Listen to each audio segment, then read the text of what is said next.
Jair Bolsonaro vai ser condenado e preso. E aqui nesse vídeo a gente vai falar sobre toda a trajetória, toda a cronologia, a história que levou Jair Bolsonaro a ser preso e cavar a própria cova. Também vamos falar dos abusos de Alexandre de Moraes durante todo esse processo e por quê? Que ainda que Jair Bolsonaro seja um inimigo político para mim, para o Movimento Brasil Livre, para o Partido Missão, esses abusos não se justificam. Jair Bolsonaro pega o Brasil com Lula preso, inelegível e com tudo para iniciar um ciclo de pelo menos 16 anos de direita no poder. Essa é uma avaliação que os próprios petistas, o próprio José Dirceu, previa que com a derrocada do PT, a direita ficaria pelo menos 16 anos no poder. Pois muito bem, tudo começa quando Jair Bolsonaro nomeia Augusto Aras para ser Procurador-Geral da República. Augusto Aras era amigo íntimo de José Dirceu, um crítico da Lava Jato e que na prática acabou soltando absolutamente todos os corruptos presos na Lava Jato, desmontando a operação e com Jair Bolsonaro batendo no peito, orgulhosamente dizendo que acabou com a Lava Jato. É um orgulho, é uma satisfação que eu tenho dizer a essa imprensa maravilhosa nossa que eu não quero acabar com a Lava Jato. Eu acabei com a Lava Jato, porque não tem mais corrupção no governo.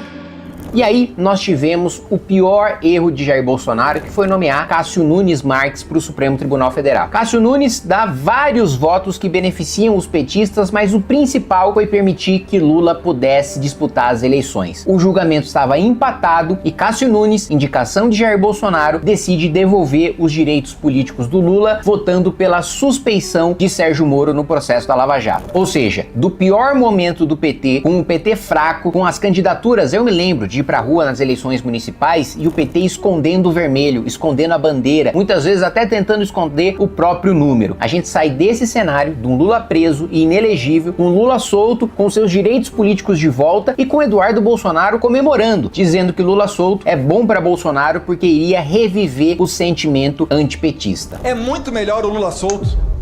O Lula solto vai reviver aquele sentimento antipetista que uniu todo mundo nas ruas para tirar Dilma Rousseff. Eles só não contavam que durante a pandemia Jair Bolsonaro falaria tanta bosta que perderia apoio importante dentro da própria direita e faria com que uma onda de rejeição a Jair Bolsonaro fizesse com que ele tivesse a capacidade de perder a reeleição, sendo o primeiro presidente da história da República do Brasil, da nova República, a perder uma reeleição, mesmo aprovando um rombo de mais de 100 bilhões de reais, que foi a PEC Kamikaze, apelidada de PEC Kamikaze pelo próprio Paulo Guedes, mesmo gastando horrores, ainda assim consegue perder para Lula, principalmente por causa das declarações que fizeram ele ter a rejeição durante a pandemia. Quando você tiver falta de ar, você vai para o hospital. E da destruição da Operação Lava Jato. Além disso, nós tivemos também dois pontos que foram cruciais para que Jair Bolsonaro, inclusive agora, fosse condenado e preso. Primeiro, nós aprovamos aqui na Câmara dos Deputados o fim das decisões monocráticas, que o Supremo Tribunal Federal seria obrigado a submeter ao plenário todas as decisões monocráticas dentro de um prazo estabelecido pelo Congresso Nacional. A pedido de Dias Toffoli, que tinha feito um favor para Jair Bolsonaro, suspendendo as investigações contra a rachadinha de Flávio Bolsonaro, Jair Bolsonaro atende esse pedido do Supremo e permite que as decisões monocráticas voltem, apesar do projeto que nós aprovamos aqui no Congresso Nacional, que foi o 2121 de 2019. Outro passo que também Jair Bolsonaro tomou para proteger o próprio filho e acabou também minando a sua própria base eleitoral e depois se voltando contra ele, foi sancionar o juiz de garantias, uma emenda, um projeto do deputado Marcelo Freixo do PSOL, que Jair Bolsonaro também sanciona numa tentativa desesperada de salvar o próprio filho da cadeia. Todo esse enredo faz com que o Supremo ganhe superpoderes, inclusive criando o inquérito das fake news, em que Dias Toffoli abre o inquérito de ofício, Jair Bolsonaro não fala absolutamente nada e, pior, o Procurador-Geral da República, Augusto Aras, nomeado por Jair Bolsonaro, se manifesta dizendo que o Supremo, sim, poderia abrir o inquérito sem a iniciativa, sem o pontapé inicial da Procuradoria-Geral da República, gerando o que depois se transformou no inquérito do fim do mundo, se voltando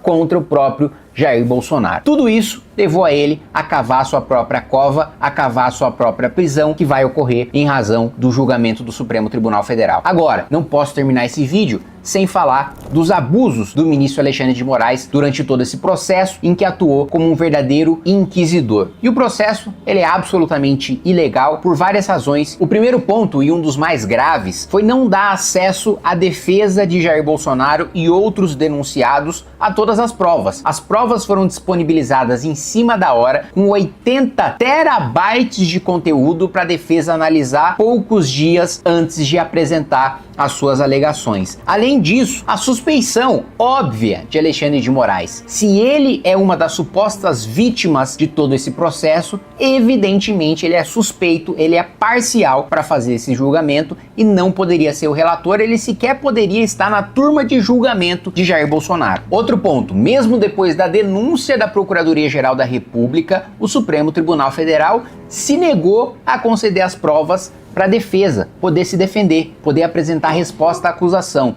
As provas produzidas só puderam ser acessadas pela defesa depois que a denúncia já tinha sido acolhida. E o argumento utilizado pelo ministro Alexandre de Moraes para primeiro não dar acesso a essas provas e depois deixar que elas fossem acessadas apenas em cima da hora é absurdo. Ele diz o seguinte: a maior parte desse material não foi utilizado pela Procuradoria-Geral da República na denúncia. Agora, não é o judiciário que define qual prova é importante ou não para a defesa utilizar. Não é a Procuradoria-Geral da República que determina aquilo que deve ser utilizado como prova para a defesa. A PGR decide quais são as provas importantes para a denúncia. O judiciário decide quais são as provas importantes para fazer a recepção dessa denúncia, mas ele não define quais provas devem ou não devem, são convenientes ou inconvenientes para a defesa. Quem determina isso é a defesa. Ou seja, foi um atropelo processual gigantesco, mas mais uma vez, eu não tenho a menor dúvida, e eu quero deixar muito claro aqui para vocês, porque eu sempre sou muito transparente nos meus posicionamentos, ainda que isso me leve a perder votos, ainda que isso me leve a ter rejeição eleitoral, mas eu não tenho a menor dúvida de que Jair Bolsonaro sim planejou um golpe de Estado. E ele não precisa executar o golpe de Estado para ser crime, porque a tentativa de golpe de Estado é um dos poucos crimes em que os próprios atos preparatórios já configuram um crime em si, ainda que ele não seja executado. O fato de você imprimir,